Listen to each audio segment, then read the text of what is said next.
ഇനി വർഷമായിരിക്കും മുമ്പേ കാട്ടും തീണ്ട കത്തിയാ മതി. ഇനി ശക്തി വശമാവും. ഇനി തീയും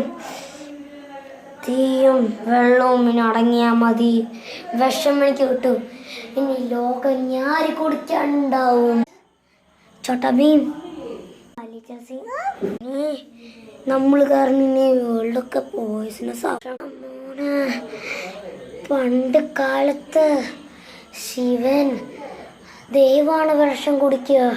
പക്ഷേ ഈ മോഡേൺ കാലത്ത് ആര് വിഷം കുടിക്കുക? അതെ, നമുക്ക് വിഷം കുടിക്കാൻ ട്രൈ ചെയ്യണം. അല്ലെങ്കിൽ ആൾക്കാരൊക്കെ ചത്തും തോലൊക്കെ പൂറി. ഓക്കേ, ലിറ്റിൽ സിംഗം അതിനെ ഉറപ്പായിരിക്കും. സേവ് ചെയ്യാൻ ഒന്നും കുറവില്ല.